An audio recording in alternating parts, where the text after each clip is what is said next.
To me, that will be so significant that I'm wondering, what will I do? How will I do it? How will I manage? And that youngster who has an essay due will be thinking, why is he worried? Why is he looking so stressed? You see how everyone's situations are different. Everyone's problems are different. And everybody's ability to bear and to respond to that situation will be different. And that's what we're going to, inshallah, try and talk about. Because in the first couple of discussions, I want to try and, inshallah, and I'm addressing myself as well, I want to be able to help strengthen my iman, because once our faith is strengthened, this is the biggest problem we have. When people ask me that, Brother Shafiq, what is the most important challenge you see in the world today? What is the most important problem that Muslims have, that Ja'fari Muslims have, that Shias have? My immediate response is that our faith is still not strong. Our iman is not where it should be. And when it's not where it should be, then our ability to respond to the circumstances around us becomes very, very shaky. If our iman is strong and we know who we are, and we know that that pilot is none other than Allah subhanahu wa ta'ala, the bus driver or the ship captain is none other than Allah subhanahu wa ta'ala, and we have that yaqeen that that is Allah subhanahu wa ta'ala, then the sailing becomes a lot smoother, and those challenges and those problems and those difficulties become bearable. You know, one time Ayatollah Marhum, Ayatollah Al-Uzma, Shaykh Muhammad Taqi Bahjat was giving a dars, Shaykh Al-Arifin Marhum, Allah Maqam. And in that dars, he was saying, you know what certainty and yaqeen is? He was talking about two friends, two little boys, young kids who were friends. They're playing in the playground together in school, 4, 5, 6 years old. And one friend says to the other friend, I'm so hungry. So the other friend immediately responds. He says, go to your mommy, she'll give you food. Go to your mother, she'll give you food. The other one says, I don't have a mother. He says, okay, come to my mother, she'll give you food. What Shaykh was talking about was that boy had so much yaqeen that whenever I am hungry, my hunger will be solved, problem of hunger will be solved by my mother. The click was there. If you don't have a mother, okay, no problem. My mother will also solve your hunger problem. Agha was saying, imagine for a moment, if we had that yaqeen that that young boy, that young child has on his mother being able to solve his problem, the hunger problem when he's hungry. He said, imagine if we had that same yaqeen, that same certainty that God will solve our problem, Allah subhanahu wa ta'ala will solve our problem. Imagine how much smoother the world will be for us. The problem is we don't have that yaqeen. I don't have that yaqeen, that certainty. Yeah, Allah will solve the problem. I'm in a difficulty. I'm going through, you know, like they say life is a roller coaster. Okay? Sometimes we will be very down, and sometimes we will be up. Our tests are in both places. How we respond when we're down, how we react, how patient we are, and then whether we become arrogant and we become full of takabbur and me, myself, and I when we're at the top. That is also a test. The tests come in both ways. You know, when somebody, for example, loses their job, and I tell you, oh, I lost my job, dear Sayyid, please pray for me. I lost my job. And you'll come and say, oh, you know what? It's okay. It's an imtihan. It's a test. And then I'll think, yeah, it's a test from Allah. We think of that as a test from God, right? Something happened. We're down. I lost this. I lost that. I lost a family member. Now think for a moment. If you get a promotion at work, now you're the supervisor. Now you're the department head. Now you're the manager. Have you ever heard somebody come to me? I got a promotion. I got a bonus. You know, I got a $5,000. You know, our department did well. I got a bonus check. You know, I said, have you ever heard somebody say that's a test from Allah? No, we don't think of it as a test because I did good. I did well. We only think of bad things as a test from Allah subhanahu wa ta'ala. We don't think of good. Both are tests, my sisters and brothers, my youngsters and my elders. Both are tests. When we're up here, when we get a promotion, when something good happens, that is also a test from Allah subhanahu wa ta'ala. And when we're in a challenging position, that is also a test. We have to learn how to handle ourselves in both of those cases. So don't just think that that is a test. And that is not when we're up. No, both are tests. And we will be selected for answerability for both of those cases, my dear sisters and brothers. And that is why Abu Abdullah al-Hussein, when he saw the community going through that test, the Imam was at a time, the Imam's imamat was at a time when the Muslim world was rich. I can say in today's terminology, filthy rich. There was no deficit. There was no debt. The Muslim world at the time was full of money, so much money that those Khalifas who were sitting in the positions of power, they had so much money they didn't know what to do with it. How many houses and mansions can you build? How many this and that can you build? And they had that much that nobody needed to worry about starvation or that. They had enough. Sometimes when I look at the world that we're living in, it makes my blood boil sometimes. And I hope you feel the same pain as well. Just this afternoon, I was reading, because one of the things I love doing is reading the news, what's happening around us. This is one of our obligations as well, inshallah. And I read this certain XYZ was going from Riyadh to Paris. And they were writing that he stayed in a mansion that was X hundreds of millions of dollars that he owns. Police escorts were there, 21 police cars were there, this many, that were there, security were there. Hundreds of millions of dollars were spent on this house and this accommodation. And my question is that there are people who are suffering, dying, don't have food to eat, don't have a shelter, are either in the heat burning or in the cold freezing. And you're spending $40, $50 million per night. Who's answerable to that? Who will speak? Who will feel that pain? Who will say? And I was reading an interview. He says, oh, don't you realize I spend 51% of my wealth for the poor and I spend 49% on myself? Because, hey, I come from a family that is rich.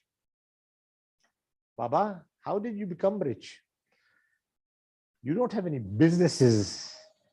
It was only because of oil that you became rich. And that oil doesn't belong to you. It belongs to the community, to the ummah, to your own people who are suffering and starving. That pain we have to feel, we have to remember. That is our obligation.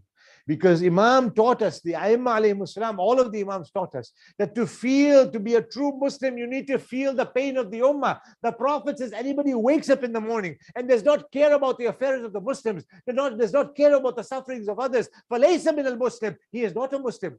If you don't care about your fellow brothers and sisters who are suffering, then don't call yourself a Muslim. Call yourself whatever you want. Don't say you're a follower of La ilaha illallah Muhammad Rasulullah Ali al-Mayyad. The Imam felt that pain. The Imam saw that suffering. Imagine for a moment, letter after letter, thousands and thousands of letters come from Kufa to Imam Hussein. And those letters come and say, Mawla, guide us, Mawla, help us, Mawla, protect us from Yazid and the Muawiyah and the Banu Umayyah. Letter after letter comes. These are the same city of Kufa who betrayed Imam Ali alayhi salam, who let Imam Hassan down. And they're inviting Imam Hussein. Come to us, come and save us. Had Imam Hussein gone just like that, said Khudafis to Medina, and said, okay, I'm going to go to Kufa in Iraq, present day. Historians would have written that you knew what happened to your father, you saw what happened to your brother, and you still went. They would have accused the Imam of being overly naive, bordering on a senseless act, bordering on that. Na'udhu billah. The Imam knew how history would respond. What does he do? He sends his cousin, trusted lieutenant, somebody who has his full trust in, Muslim ibn Aqil. Aqil was the brother of Amirul Mu'mineen. Muslim was the son of Hazrat Aqil. Imam Hussein was, of course, the son of Imam Ali. So first cousins, trusted ones, because Imam didn't always trust everybody. You know that from history. Imam sends Muslim ibn Aqil, go to Kufa, see what the situation is, Write back to me as to whether I should go or not. What do you think? Muslim reaches Kufa. People by the thousands come and give him allegiance, bayat. Allegiance basically means a promise to follow, a promise to obey. And basically, when you give allegiance, when you put your right hand on the right hand of the person you are pledging allegiance to, that means come hell or high water, no matter what happened, my life is for you. I will sacrifice myself for you. That's what allegiance means. Hazrat Muslim immediately writes back to the Imam that the situation in Kufa is ready for you to come. It is right for you to come. Please come. The Imam then makes the preparations to leave the city of Medina, the city that he was born in, the city that he grew up in, the city that the Prophet was, the city that, according to most narrations, his mother, Fatima Zahra, was in, the city that his brother is buried in. Imam announces that I am about to leave the city of Medina. Something had happened before that. I will inshallah mention that in tomorrow's discussion. The Imam makes preparations to leave the city of Medina. Numerous people come to the Imam. They say, Yabna Rasulullah, please don't go. Don't leave Medina. Which way are you going? Where are you going? Imam says, I'm going towards Iraq. Abdullah ibn Abbas, another cousin of his, comes to him and he says, Yabna Rasulullah, oh son of the Holy Prophet, don't go towards Iraq. The situation in Iraq is very volatile. It's very dangerous. Don't go. Imam says, I promised my grandfather Rasulullah that if Islam is threatened, I will go wherever I have to go to save Islam. The responsibility for me now is to go towards Iraq. He finally comes to say Khudafis, to say goodbye to his grandmother, Salma. When Salma sees Imam Hussein, and she sees the preparations being made for the Imam, she says, Hussein,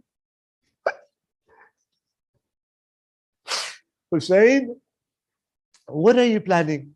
And he says to her grandmother, I am leaving Medina. I am going towards Iraq. I had promised my grandfather, Imam Hussein, I had promised my grandfather, Rasulullah, that for the sake of Islam, I will give everything that I have. I will give my family members. I will give whatever. And if that means I have to leave from the city of Medina, I will have to go. The grandmother tries to console Hussein and tries to convince him not to go. But she knows that Imam Hussein has already made his decision. Imam Hussein had already promised Rasulullah what is to happen. Then he finally tells his grandmother, oh my grandmother Salma, do you want to see where I am going? You want to know where I am going? And she says, my dear son, my dear grandson, whatever you wish to show me, show me. Through the miracle of Imam. But Imam shows his two fingers and says, look in between my fingers. You will see something there. When Salma sees what Imam Hussein is showing her, she shrieks out. She says, Hussein, what are you showing me? I see a barren land, a burning desert, and that desert has got bodies all over. अज़ादारान इमाम उम्मे सलमा ने कहा कि क्या नजर आ रहे हैं एक मैदान है एक सहरा है लाशें बेपरी हुई है there are bodies Imam Hussein's grandmother Nani Jan, my dear girl, look carefully. You will see something very shocking. Do you see that play, that body over there? That is my friend Habib ibn Madahir. Over there you will see Muslim ibn Awsija. Somewhere else you look carefully, you'll see Zuhair ibn Kayn. Grandmother, जरा गौर देखिए, तवज्जो से देखिए, नानी चार एक वो मंजिल है, जहाँ पे एक लाश पामाल हुई है. You will see a place where Ali Akbar is. You will see a place where Hazrat Qasim's body has been trampled. Oh my grandmother, do you see a small grave there? That is where Ali Akbar will be placed by me and my grandmother Nani. And then Imam Hussein shows her, oh my grandmother, look carefully at that one place where you see somebody crying. That is my mother Fatima Zahra. That is where your beloved Hussein will be slaughtered on the plains of Karbala. Nani Jan, oh my grandmother, that is where your Hussein, after 3 days of hunger and thirst, after an onslaught by the enemies, your Hussein will be martyred and Sakina will be orphaned.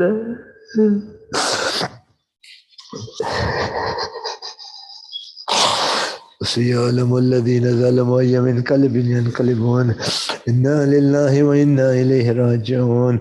Allah, accept this ibadat from us. Forgive our sins. Give us the tawfiq to remain away from sins. Ya Allah, those who are ill, grant them shifa kamila from their illnesses. Those who are injured, grant them shifa from their injuries. Ya Allah, protect our ulama, our imams and occupation. Ya Allah, we ask. Yes, so that avenge of Imam Hussein's Karbala battle will be avenged, Ya Allah, and make us amongst the Ashab and the Ansar of the Imam at your returns. Let our Iman and our Taqwa be such that till the end of our lives we will be with the Imam. ربنا تقبل منا إنك أنت السميع العليم. ماتم حسين يا حسين يا حسين يا حسين يا حسين يا حسين يا حسين يا حسين يا حسين يا حسين يا حسين يا حسين يا حسين يا حسين يا حسين يا حسين.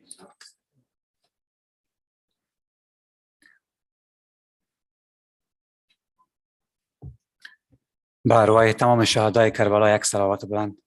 اللهم صل علی محمد و آل محمد. صلوات دوم و شفای همه مریضا بلندتر. اللهم صل علی محمد و آل محمد. سلام ای کعبه دل حسین جان، سلام ای کعبه دل حسین جان، سلام ای شمع محفل حسین جان. حسین جانم حسین جانم حسین جان، حسین جانم حسین جانم حسین جان، حسین جانم حسین جانم حسین جان، حسین جانم حسین جانم حسین جان. سلام ای باب رحمت باب جنت، سلام ای باب رحمت باب جنت، سلام ای رهبر والا حسین جان، سلام ای میوه قلب پیامبر، سلام ای میوه قلب پیامبر، سلام ای زاده زهرا حسین جان. حسین جانم حسین جانم حسین جان، حسین جانم حسین جانم حسین جان، حسین جانم حسین جانم حسین جان، حسین جانم حسین جانم حسین جان. همیشه بر لبم نام تو باشد، همیشه بر لبم نام تو باشد، همی گویم که ای مولا حسین جان، همی گویم که ای مولا حسین جان، همی گویم که ای مولا حسین جان. حسین جانم حسین جانم حسین جان، حسین جانم حسین جانم حسین جان، حسین جانم حسین جانم حسین جان، حسین جانم حسین جانم حسین جان.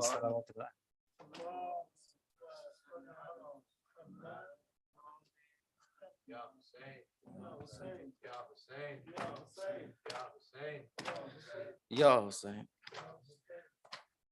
سلام ای حسین، سلام ای حسین، سلام ای حسین، سلام ای حسین، سلام شیخ کربلا یا حسین سلام شیخ کربلا یا حسین سلام حسین سلام حسین سلام ای حسین سلام ای حسین سلام شیخ کربلا یا حسین بگو ماه غم سلام ای حسین بگو ماه غم سلام ای حسین با عشق علم سلام ای حسین منم مست عشق مدامت حسین منم مست عشق مدامت حسین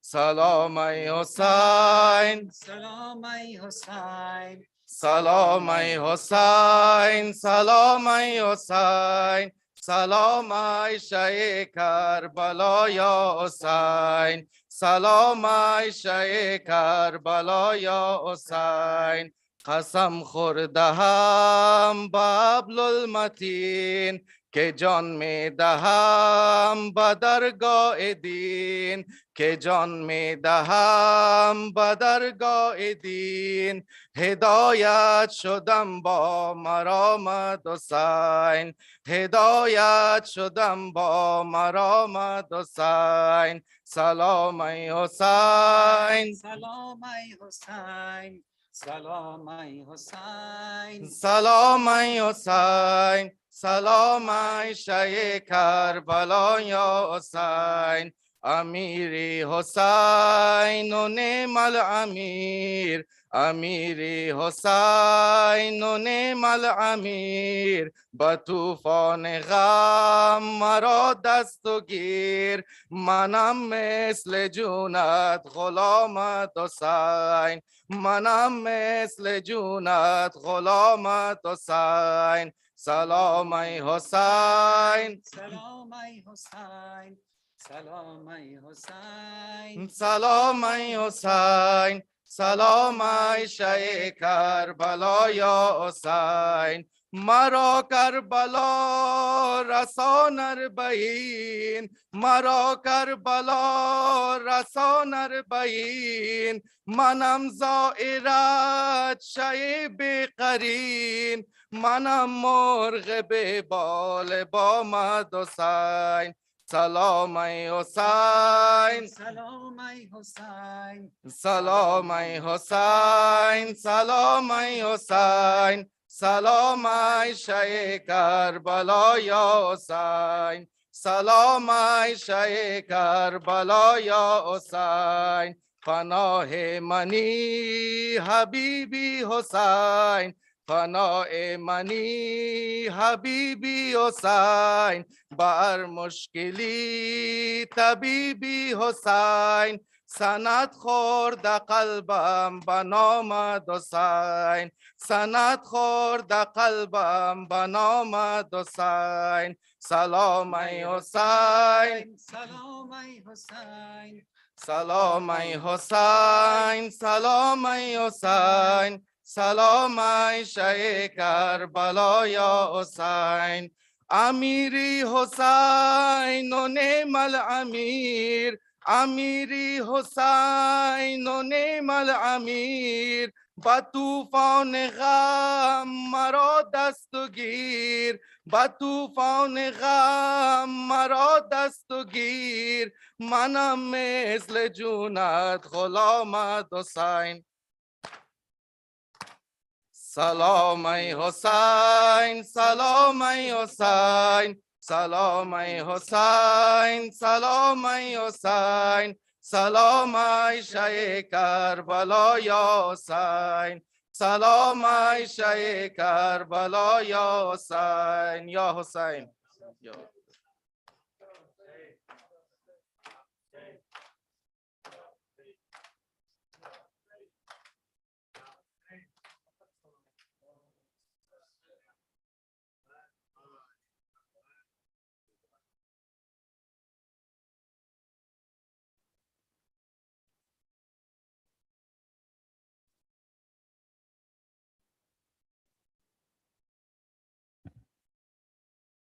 صل على محمد وآل محمد. Inshallah, brothers and sisters, we have 5 minutes to prepare for namaz. Maghribain. Salawat.